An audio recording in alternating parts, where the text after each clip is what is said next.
The excitement returns in Solo Leveling Ragnarok Chapter 46 as Suho finally overcomes the advancement quest. Following a week-long break, the Chapter 46 opens with Suho encountering a mysterious, dual-wielding version of himself as the third boss of the advancement quest.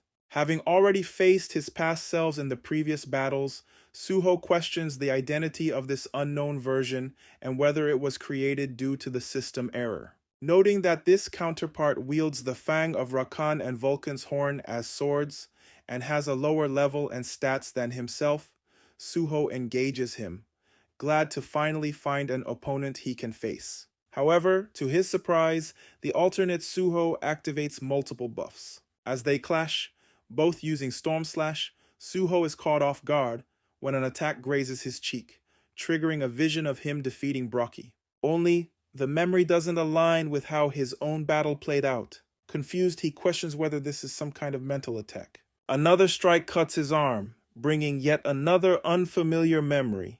Before Suho can process what's happening, the alternate version summons a shadow soldier, a knight rank named Ki, and the battle escalates as Suho faces both foes simultaneously.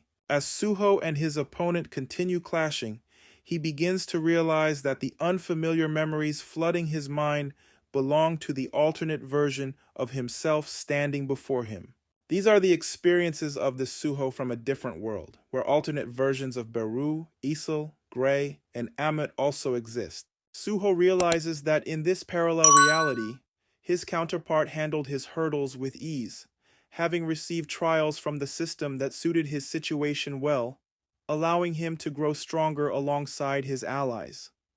As frustration mounts, Ki drives a blade through Suho's palm, making him question why the system constantly forces him into overwhelming trials that push him to his absolute limits. Unlike his counterpart, he has had to endure impossible battles, even dying repeatedly in the process. With Ki pinning him down, the alternate Suho strikes. However, Suho blocks the attack at the last second, refusing to surrender. At that moment, he has a breakthrough. Whether or not the system is flawed is irrelevant.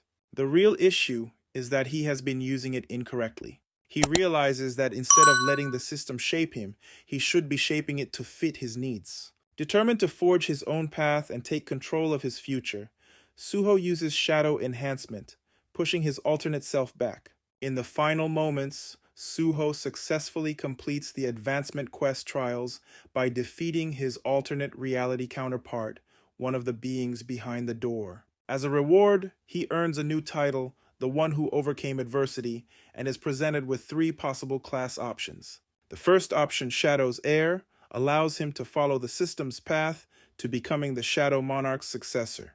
The second, a hidden class called Soul Striker, is based on his past data, but choosing it would mean forfeiting the Shadow skill and not regaining his previous stats. The third and final option, another hidden class labeled, is determined by his achievements during the advancement quest, though it also results in losing the Shadow skill.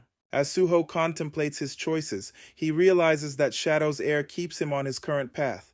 Soul Striker sends him down the path of the past and offers a completely new experience at the cost of everything he has built. Dissatisfied with these limited options after enduring such a grueling trial, Suho refuses to accept just one reward. Instead, he defies the system by merging all 3 classes into one, crafting a new class that defies the system's limitations and forging a completely new path for himself. However, Solo Leveling Ragnarok Chapter 46 ends on a cliffhanger note, leaving the revelation of his newly created class for the next chapter. So guys, thanks for watching and have a good one.